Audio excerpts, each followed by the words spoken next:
For our A-level coursework, we created a music video for one of our favourite songs, Let It Happen, by the band Tame Impala. Before, during and after, we plan to use, develop and challenge conventions of our band's music video as well as other artists that fell under the same genre. By both conforming and subverting conventions, our music video final product would be innovative and transformative, making it distinctively different and similar to the band's original video. Psychedelic rock as a genre has evolved significantly over the last 50 years, as the genre has slowly been thinned out by the lack of psychedelic artists and musicians. This was due to society changing their opinion on the psychedelic genre, and more harmful effects of drugs were uncovered, which was the main influence of the genre. In order to get a wide range of conventions, we looked at older groups such as the Beatles and Pink Floyd. We also researched plenty into our chosen band's history and conventions. We noticed that older artists in the genre preferred to appear in their music videos as their iconic brand image was in demand by fans and customers, which conforms to Goodwin's theory of close-ups of the main artist. On the other hand, more modern groups like our chosen band preferred not to show their faces or even remotely appear in their own music videos. Their ideology is that they'd rather people focus on the music and lyrics as well as the narrative told by them. Due to this clear convention, we decided our representation of the band would be minimal and limited mainly to instrument focus during instrumental scenes. When considering conventional links to our genre, we mainly focused on our chosen artists, but included small motifs from older bands, including psychedelic post-production from videos such as A Day in the Life by the Beatles, and frankly bizarre or exaggerated narratives similar to Pink Floyd's Completely Numb music video. We also had a narrative emphasis on our video, like many of Tame Impala's music videos, including The Less I Know the Better, Let It Happen, and My Mischief.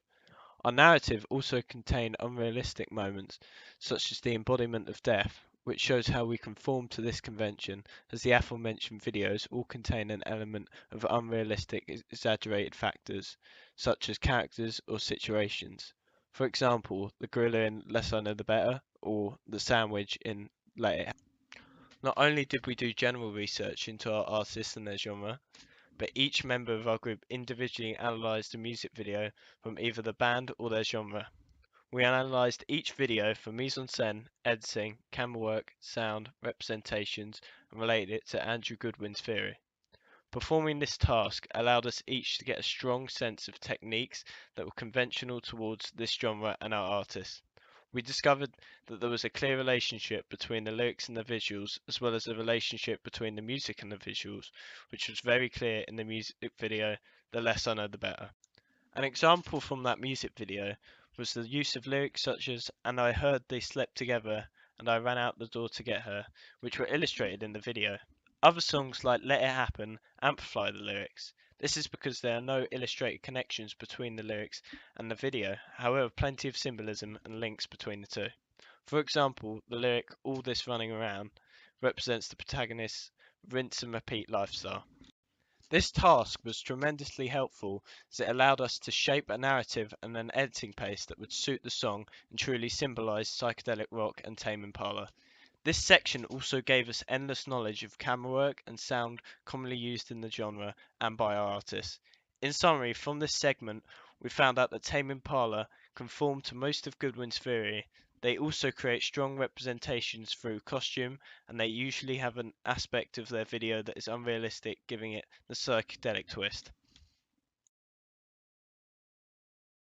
After plenty of artist and genre research into conventions, as well as an analysis of music videos, we tried our best to embody the feel of Tame Impala's video by including many conventions and motifs from their music videos within our own music video. Our music video conforms and subverts the genre stereotypes in many aspects. In our A2 music video, we have a protagonist that lives the normal rinse and repeat lifestyle of attending work every day, similar to Tame Impala's character in their version of the music video. To represent the lifestyle, we included our protagonist wearing conventional commuter attire of a shirt and a tie and occasionally a blazer. We also showed the protagonist as stressed with close-ups of his alcoholic addiction and his stressed emotions. Another clever aspect we used in our music video to conform to conventions of Tame Impala and their strong mise-en-scène representations was the use of multiple Groundhog Day shots. This included our protagonist performing the same action with different costumes and splicing it together in editing. This clearly represented and emphasized the lifestyle of this character. Our video also barely features the musicians or their faces and focused on the instruments, which challenges the genre's conventions, however it does conform to our artists. This touch allowed the audience to make a link between our video and Tame Impala's videos, as we have expressed their ideologies. Our music video narrative strongly develops the convention of realism and unrealism in terms of narrative, which Tame Impala usually include with the majority of their videos. We have achieved this with the use of our deaf character, who is the personification of death, put simply.